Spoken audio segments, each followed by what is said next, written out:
Okay, my name is George, middle initial P, Nuwago.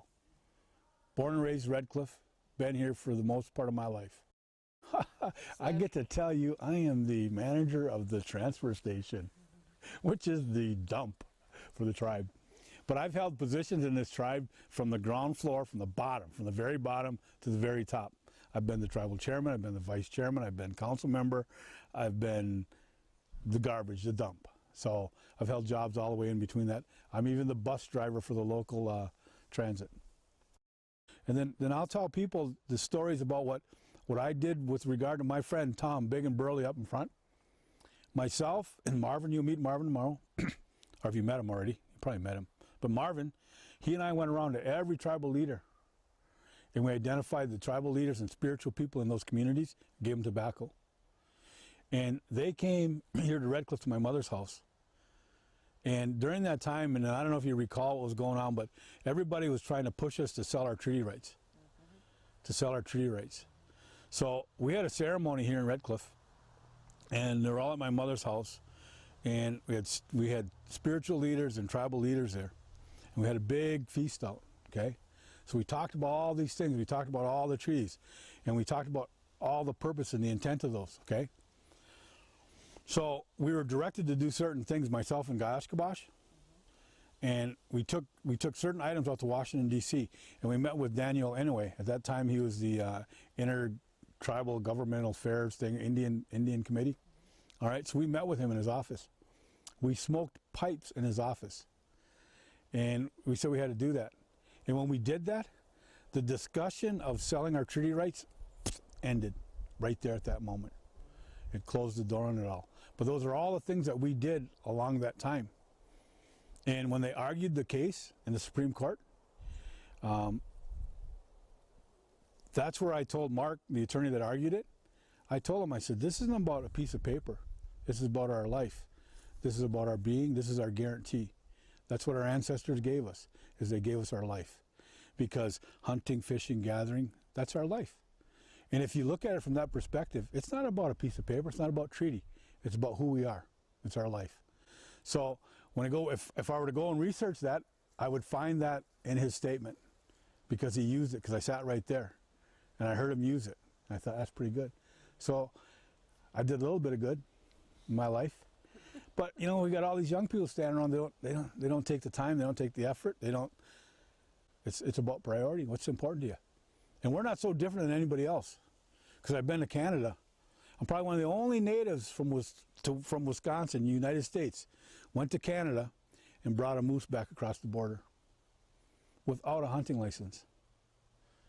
They gifted it to me. We went up and killed it, and they gifted it to me. I brought it back across the border. Did that 7 times. So everybody told me it wouldn't be done. You can't do that. I said, all right. So we did it right. We took gifts. There's 117 people in that community.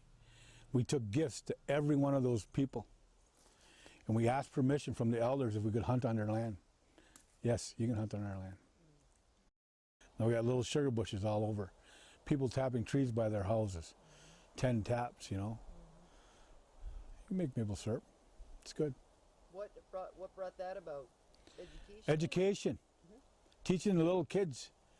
People down at that early childhood center, going out making syrup. Programs that I used to work with, we did sugar bush. So other families, they start to realize that, hey, we can do this. We can do this, and go out and do it, and then enjoy doing it, you know, and coming out with a finished product. It's good. Anything else that you'd like to share for closing? Nope, or? I don't want to close nothing. I'd like that. That's great. Keep it open. Yep. The discussion open. Yep. Yep. Done? Cut? Yep. Wrap? We're good. Thank you. That's a wrap. Yeah, that's a wrap. Yeah. We live right here by one of the most beautiful, most precious, valuable pieces of resource in the world, Lake Superior. And not only do we have to have safeguards against that for climate change, but there's a lot of people that aren't getting any water. And when you have a big bathtub of water, people are going to want that. You know, so I mean, that's my concern. I'll say this, and you can put this anywhere and tell anybody. There is not a treaty that has been signed that has given up our rights to that mineral and that resource. None. There's none in existence. And so if we don't all start carrying that torch as Native people, guess what? They're going to start taking your resource. And you're going to have a battle on your hands.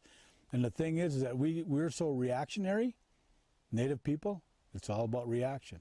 It's got to be proactive and start buckling it down and saying, hey, we didn't sign that away. We didn't give that to anybody. That belongs to us. What resources are going to be out there in terms of harvesting? How's it going to impact your berries? See, berries cycle any rate. You know, like a couple of years ago, we had so many blueberries you couldn't eat enough of them, right? There were so many. Now 2 years ago, I went to the same place. There was no berries, right? They cycle. But how long is that cycle going to be when it gets too warm? Is it going to be every 8 years? Every other year? I mean, those are questions. I don't know the science about it, but I know that it's taking place, you know? So for those people, like my friend who harvests birch bark, what does that do to that? In the struggle birch trees are having right now, how does that impact that? So, I mean, you start to look at those things. What does it do to our wild game? So now, does everything push a little bit further north? So, I mean, those are questions that I would have. Do we have to go to travel and get that now? What does it do to the rice beds? So, I mean, there's a lot of questions that, you know, a lot of times we don't look at that, and people don't say, I don't know. They don't contemplate that, you know.